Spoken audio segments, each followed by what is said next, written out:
আসসালামু আলাইকুম ওয়া রাহমাতুল্লাহি ওয়া বারাকাতুহু। ইন্নাল হামদালিল্লাহ ওয়াসসালাতু ওয়াসসালামু আলা রাসূলিল্লাহি ওয়া বাদ। আজকে আলোচনা করব অন্তর্দৃষ্টি লাভের আমল।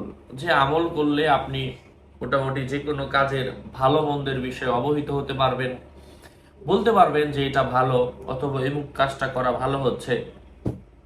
আল্লাহ পাক আপনাকে অন্তর্দৃষ্টি দান করবেন, অর্থাৎ গায়বী ইলহাম।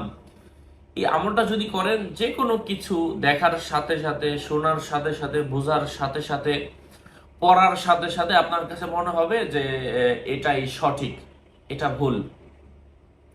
তো প্রত্যেক দুই জিনিসের পার্থক্য আপনার কাছে সোজা আল্লাহ পাক স্পষ্ট করে দিবেন ইনশাআল্লাহ এই আমলটা করার মাধ্যমে। এটা হচ্ছে সূরাত আল মুলক থেকে একটা আয়াত বলে দিব। তো আলোচনা বুঝতে এর সাথেই থাকবেন। যারা এই আমলটা জানতে চান অবশ্যই ধৈর্য ধরে শুনবেন। এখনো যারা চ্যানেলটি সাবস্ক্রাইব করেননি, সাবস্ক্রাইব করতে ভুলবেন না। ভেরিফাই চ্যানেলের ডেসক্রিপশন বক্সে ক্লিক করলে কিন্তু পেজ এবং আইডি লিংক আসবে। এই লিংকে ক্লিক করলে যা আসে তা, এর বাইরে অন্য কোনো পেজ নেই, আইডি নেই, ইমো নেই, হোয়াটসঅ্যাপ নেই। শুধু শুধু আমার নাম লিখে ফেসবুকে সার্চ করবেন না, হাজার মানুষের আইডি আসবে, নাম ছবি থাকলে ওটা আমি না। সম্মানিত প্রিয় উপস্থিত বৃন্দ, এই আয়াতটা কোনো ব্যক্তি যদি 3000 বার পাঠ করে, 3000 বার যে কোনো একদিন পাঠ করে, সে নামাজ পড়ে, হালাল খাবার খায়, কোরআন হাদিস মাফিক নিজের জীবনকে পরিচালনা করে, আল্লাহ পাক তার মধ্যে একটা অন্তর্দৃষ্টি দান করবেন, ইলহামের যোগ্যতা দান করবেন, গায়বী মারিফাত আল্লাহ পাক তাকে দান করবেন।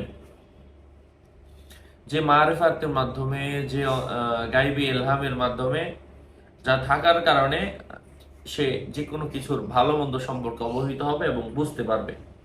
কোরআনের সেই আয়াতটা হচ্ছে একদিন পড়লেই হবে, আর সবসময় ভালো কাজের উপর থাকতে হবে। আউযু বিল্লাহি মিনাশ শাইতানির রাজীম। বিসমিল্লাহির রহমানির রহিম। ওয়াসিরু কাওলাকুম আও ইজহারু বি ইন্নাহু আলিমুম বিযাতিস সুদূর আলা ইয়ালামু মান খালাক ওয়া হুয়াল লাতীফুল খাবীর। আল্লাহ পাক আমাদেরকে ধৈর্য ধরে ইখলাসের সাথে বেশি বেশি এই আমলটা করার তৌফিক দান করেন।